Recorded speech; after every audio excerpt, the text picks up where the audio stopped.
আসসালামু আলাইকুম রহমতুল্লাহ। তো আজকে একটা পেশেন্টের ঢেবে গিয়েছিল, তো আমরা এটা রিমুভ করলাম।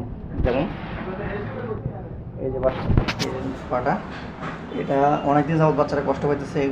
এটা অনেক জায়গায় ওষুধ খাইছে কিন্তু কোনোভাবে কমে না। যেমন এগুলো আর কি, এই যে নখগুলো, নখের কানেগুলো, এগুলো ওটা বের করলাম, এগুলো অনেকটাই ঢুকিয়ে দিয়েছে ভিতরে, তো অনেক কষ্ট পাইতেছে।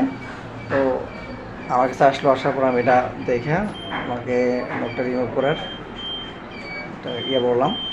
তো এটা এমন একটা অবস্থা ছিল, খুব বাজে অবস্থা ছিল, ঠিক আছে। তো ভিতরে পুইজ হয়ে গেছে এবং প্রচণ্ড ব্যথা, যন্ত্রণা, ঠিক আছে। তো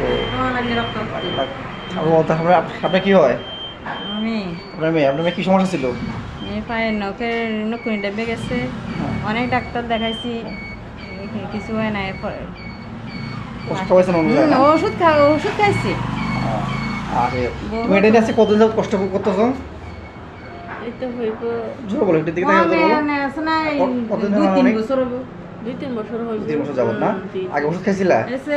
ওষুধ খাইছি, অপারেশন হয়েছে আবার। আবার এটা আবার হয়েছে নাকি? যাক, ইনশাল্লাহ এখন আর হবে না আশা করি। আরেকবার অপারেশন হয়েছিল, করছে, তো এটা আবার রিভার্সিবল হয়েছে।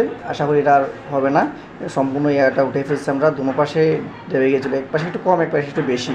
তো এটা নিয়ে অনেক কষ্ট করতেছিল। তো আজকে আমার কাছে আসার পরে আমি এটা করে তাকে কাজটা করে দিলাম। ইনশাল্লাহ অনেক ভালো হবে, সুস্থ হবে, ঠিক আছে। আসসালামু আলাইকুম।